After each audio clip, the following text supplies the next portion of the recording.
Welcome to the Modern V, a space where the V not only stands for vagina, but voice, vulnerability, and victory. We're Michelle And Leilani, friends for over 20 years, truth tellers and co-hosts. Together, we're unpacking what we were taught to whisper about: sex, power, identity, and everything in between. Nothing is off limits. Raw, relatable, and unapologetic. This is how we take back the narrative and make it ours again. We dive deep into experiences, challenges, and the power of modern womanhood, because women's stories shape culture. We don't always agree, and that's the magic. Two perspectives, one mission: elevating the voices of women who refuse to shrink. This isn't just another podcast. It's us rewriting the script. It's time to get loud. It's time to get real. This is the Modern V. This is episode 3, Survivor Stories series, More Than One Name. Our series where we move beyond the headlines and center the women whose stories don't trend but matter just as much. In this episode, you'll hear Nina's story. And in the coming weeks, you'll hear from other survivors, and we'll end with a guest expert therapist to reflect on what we've heard and talk about what healing can actually look like. In our last episode, we talked about powerful names, famous cases, and the patterns we keep seeing in the news. Today, we're zooming all the way into one woman's story. Her name is Nina. Nina was in a serious relationship with her girlfriend. What started as love slowly turned into control, manipulation, and abuse. We don't often hear about partner violence in relationships between two women, but it happens. And when it does, the silence can feel even heavier.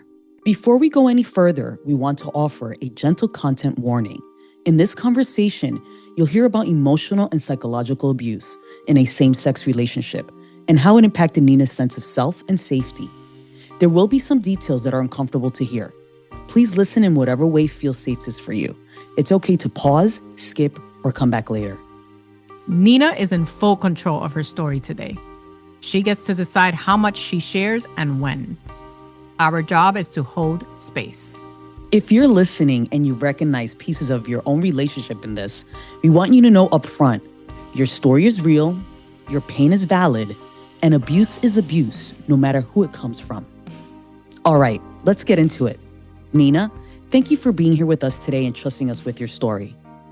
Outside of what happened to you, who are you? I am a mom. I have 2 kids, and I have a beautiful family. I'm currently with Ruben, which is my fiance. And what made you say yes to speaking with us today?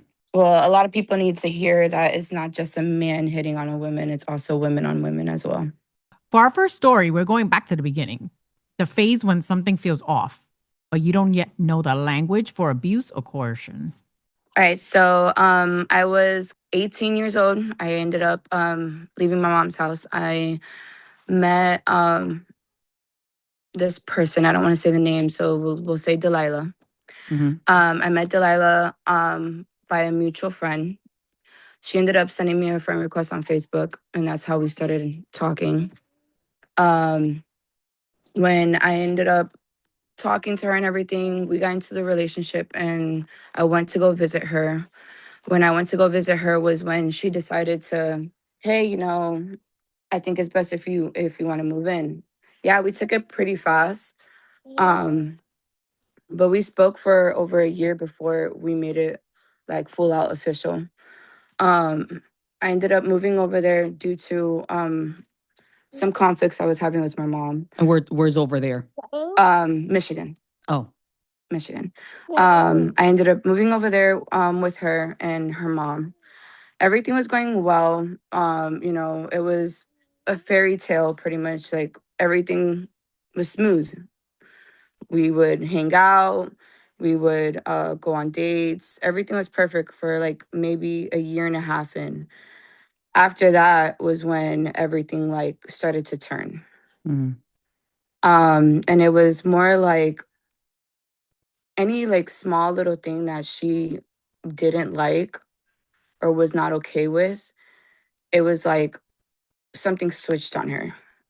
And it was not more like, not like a regular argument. It was more of pretty much verbally abusing, like pretty much telling me like, oh, you dumb Mm-hmm. B and all this extra stuff. When it really, really got abusive was when I would mention like wanting to go to my parents' house for vacation or just to visit them, or um, if I saw something that I didn't like let's say I saw a message from one of her friends and it wasn't a message that I would approve from, Mm-hmm. that's when it would get like um, a little abusive. Um, it would pretty much be like I don't. There's different situations that happen. There's some that I still don't full out remember, but the ones that I did remember were like I guess the worst ones. Um, it was one time when I was at her dad's house. We got into an argument. I'm not sure exactly what it was, what happened. But we were upstairs and she had threw a comment and I had said something back to her. When I said something back to her, she had thrown her PlayStation controller at me. Mm. And when she had threw it at me, it like hit my face, but more didn't hit straight to me. It was like more right here. Mm-hmm. And when that happened, obviously, you know, we ended up getting in a tussle. She ended up, all I remember was I ended up on the side of the stairs and she just threw me down the stairs. Wow. Literally just threw me down. As soon as I hit the bottom stairs, the last bottom floor, was when her dad got up, looked at us, and was like, "What's going on?" And she just came right back down and just kept going. One thing that I can say is when someone tells you like like the physical happens and they tell you like, "Hey, I'm sorry, it won't happen again," and because that's something that she would do. Mm-hmm. I'm so sorry, you know, please forgive me, comes with like little roses and gifts and whatever. It won't happen again. Like one thing that I can definitely say is don't fall into the it won't happen again. If it happens, one, just leave Mm-hmm. because it will happen again. Right. No matter whether it takes a day, a week, or a month, it will happen again. Was that the first time that she got physical with you like that?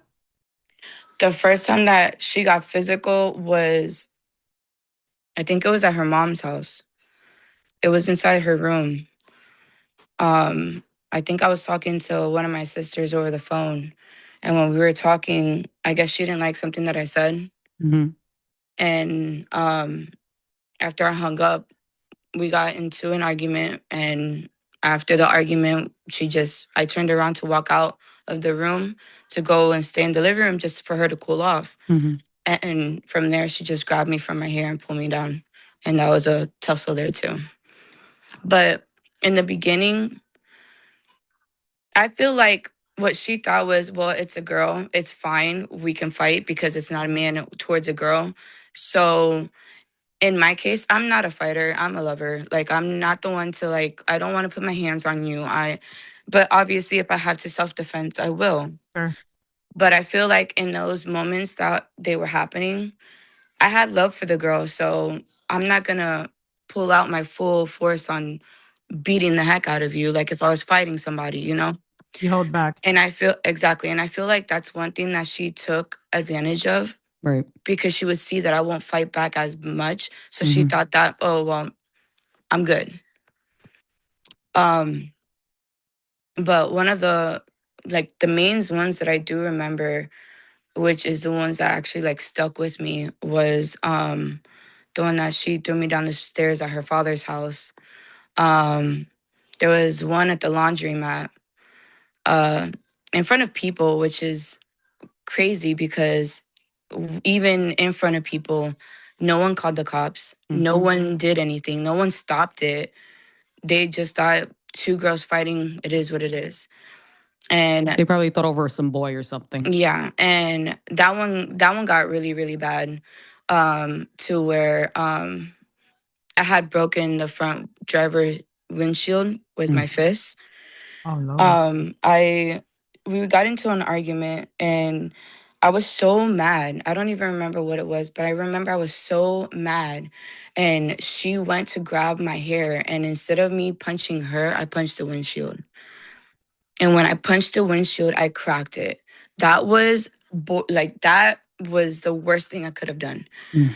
Because at the moment that she saw that I cracked the windshield itself, she it's like She went to rage. the switch went right back on. Yeah, it was just like murder type thing, to where like she was beating on me. I opened the door to get out. When I got out, she got out of the driver's side, went to my side, and just started punching, kicking. Like literally, I got to the back end of the car, and I remember I was on my knees trying to get up. And when I went to get up, she kicked me jaw right here on my jaw. Hi. And from that moment, that's when I just started screaming like, help, help. Nobody was listening. Like nobody cared. Literally, I just felt like nobody cared in that moment. Like no one called the cops. No one did anything. It got to a point where I ended up getting up after that. She ended up getting in the driver's seat, drove off, and then I was walking, like trying to like get away from the situation. Mm-hmm. And since obviously I'm in Michigan, I don't know where I'm at. I still don't know my area as well. And I had drove out. I had walked off, and when I walked off, I was calling. I think it was her mom at the moment, and I was calling her, and she wouldn't answer. I was calling her sister, she wouldn't answer. So at that moment, I called my parents, and I told them the situation, and they were like, "Let me get you. Let me get you a flight. Just come back down. Like I don't know why you're still there." Mind you, in these moments, it's hard to leave due to the situation that's through the constant abuse that you go through. Mm-hmm. One thing that I can definitely say is that yes, it's hard to leave, and yes, it's a life or death situation. But if you have that moment to where you can like, I don't know, at least how I did it was I ended up going back to my parents' house with her. Mm. And when she came back to my parents' house with me, it was more like, yes, we still got into a fist fight where like the last day that she was with me, because that was when I like cut it off and I was like, that's it, like I'm done. And I felt more safe since I was at my parents' house, Right. obviously. Right. That makes sense. I that day was the day that I literally put my hands on her. Like this time after she hit me, I didn't fall back. Right. Like this time, no, we're gonna fight and we're gonna fight for real. Right. Now you're really gonna see my side. I think it's probably the disrespect of her acting that way in your parents' home. Yeah. It brought it up. But there's other, we're like jumping, I'm sorry. It's just things that I remember. No, it's okay. It happens. Fine. But there's another one where we just moved into this apartment. Maybe 2-3 weeks in, and her mom came and she was staying with us for a little bit.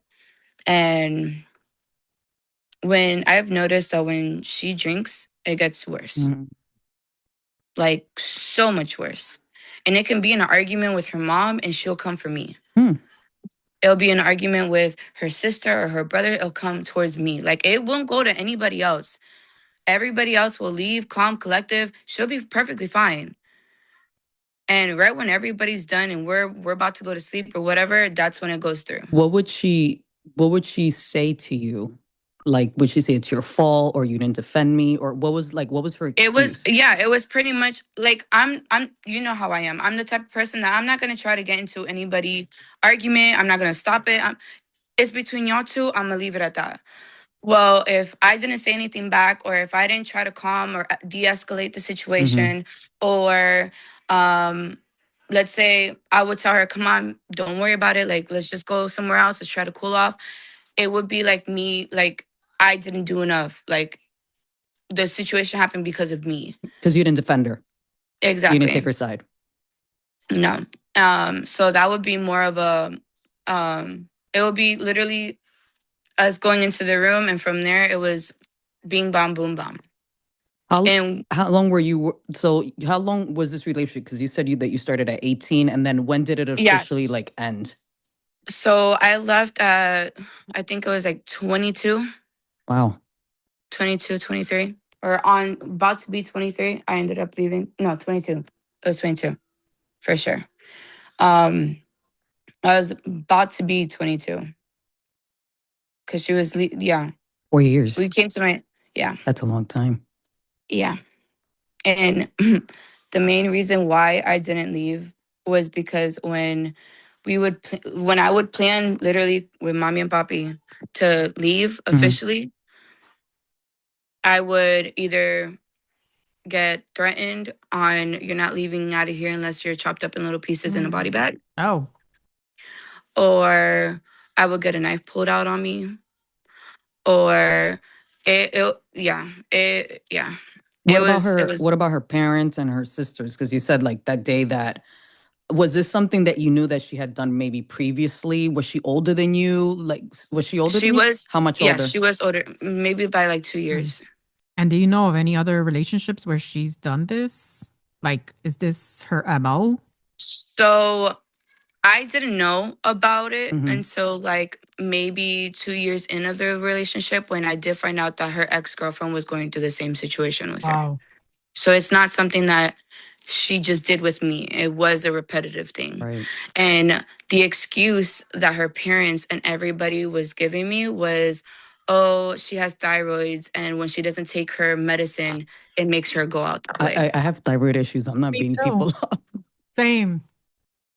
I didn't know. I didn't know what thyroid was. Like, I didn't know that. I mean, So you're either what cold or you get fat or you get skinny or you get sleepy. I mean, she wouldn't even have the energy to do anything. what I got told was that she had that, and that when she doesn't take her medicine, she acts that way. Habladuría. Wow. Yeah. Those are enablers.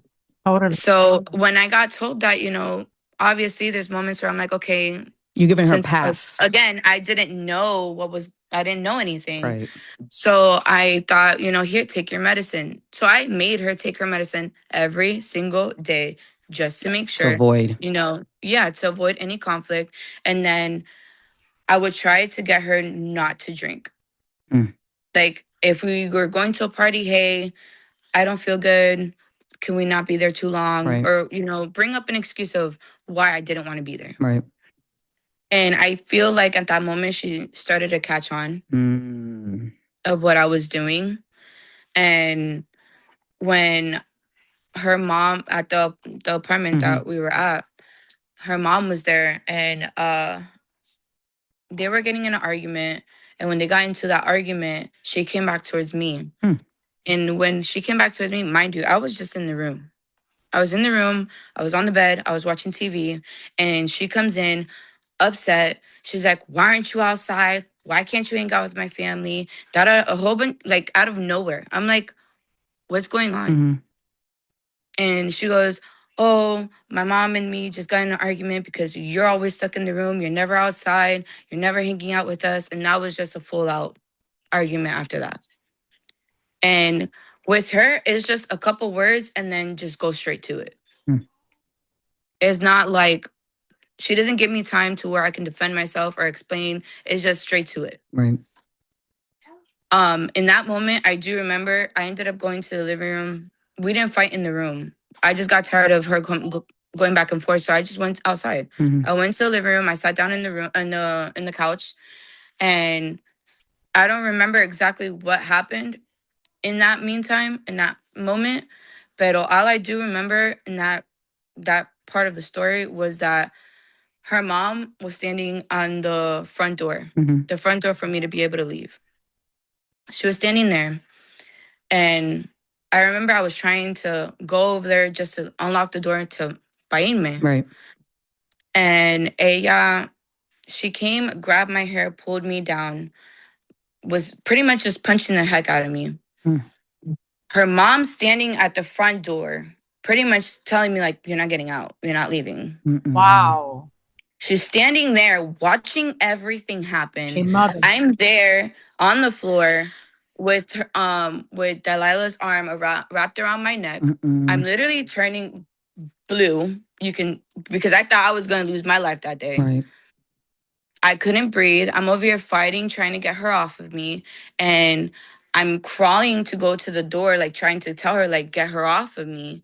And she's just literally standing there just watching everything go down. Mm-mm. Did not say anything, did nothing, did absolutely nothing. That's twisted. At that moment was when I blocked out. I don't remember what Oh my happened after that. God. I don't remember nothing. All I remember was when I did wake up, I was in the bed. Mm. That's it. Did you see like her, what was her family dynamic? Like her parents, did she see that within her mom and her dad? Like, you know what I mean? Because sometimes people are like, oh, So some people learn this, sometimes people don't. Some people just rotten. yeah, so I know her dad has a temper, but throughout the relationship, I've never seen him physically abuse anybody. I've never saw their parents going at it or anything like that. Mind you, they're divorced, so there's two different parts of the family. Right. There's the dad that has obviously a temper, and then her mom, which is more like she's more calm and collective, but it's like she still has her spice on the side, if that makes sense. Um, pero at least with her dad, if anything, I will probably say that she gets it from her dad more than her mom. Just by the temper that I see from her dad. Right.